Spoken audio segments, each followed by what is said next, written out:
देख लिया प्रभु, मामा शकुनी ने कैसी कुटिल चाल चली है। इस बार तो आपको धर्म संकट में डालने का प्रयास कर रहे हैं। देवी, जुआ खेलने वाले मनुष्य की प्रवृत्ति छल कपट से इतनी दूषित हो जाती है कि वो अपने जीवन के हर पल, हर क्षण छल और कपट के सहारे कुटिल चालें ही चलता रहता है। तो इस चाल का उत्तर अब आप क्या देंगे? एक तरफ तो मामा शकुन ने को महासंग्राम के लिए आपसे सहायता मांगने के लिए पट्टी पढ़ाकर भेजा है, तो दूसरी ओर अर्जुन आपका सखा और भक्त होने के नाते आपसे मदद मांगने आ रहा है। दोनों का आप पर अधिकार है। हाँ देवी, देखने में तो यह समस्या बड़ी गंभीर दिखाई देती है कि मैं किसे हाँ कहूं और किसे ना। परंतु ना ही मैं अपने सखा और भक्त अर्जुन को निराश कर सकता हूं और ना ही दुर्योधन को उसके अधिकार से वंचित रख सकता हूं। शकुनी के कहने पर दुर्योधन द्वारिका पहुंचा और कृष्ण के कक्ष में आया। द्वारिकाधीश सो रहे थे। उन्हें सोता देख दुर्योधन उनके सिरहाने बैठ गया और उनके जागने की प्रतीक्षा करने लगा। इतने में ही अर्जुन भी कृष्ण के कक्ष में पहुंचा और द्वारिकाधीश को प्रणाम कर उनके पैरों के समीप बैठ गया।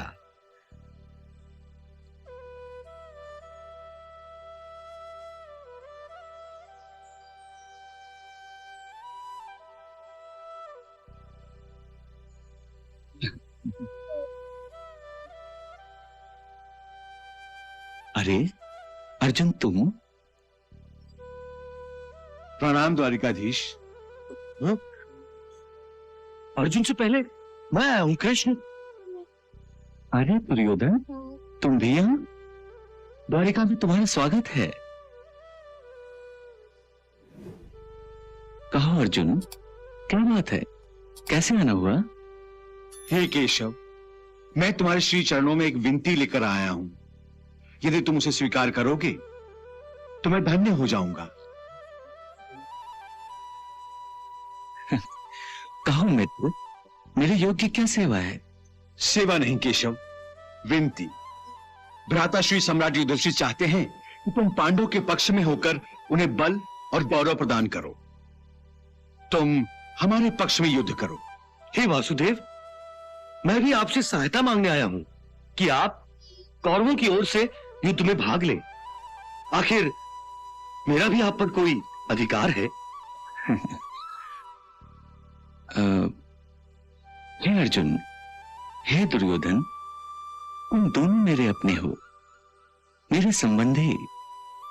मैं किसका मित्र बनूं, किसका शत्रु?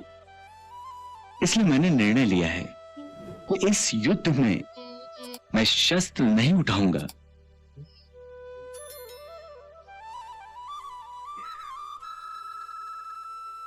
परंतु तुम दोनों मुझसे सहायता मांगने आए हो, इसलिए सुनो।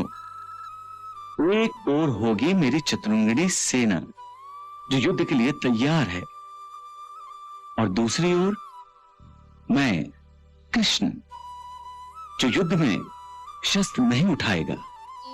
अब तुम दोनों इसमें से किसी एक को अपने अपने पक्ष में चुन लो। अर्जुन से पहले मैं आया हूं वासुदेव, इसलिए पहले मैं ही मांगूंगा।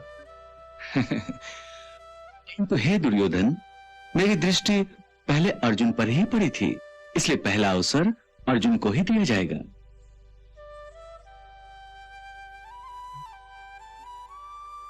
हे केशव, मैं केवल तुम्हें ही अपने पक्ष में मांगने आया था।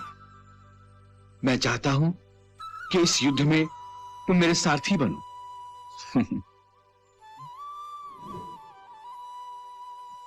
और दुर्योधन, तुम? मैं आपकी चतुरंगिनी सेना मांगता हूं।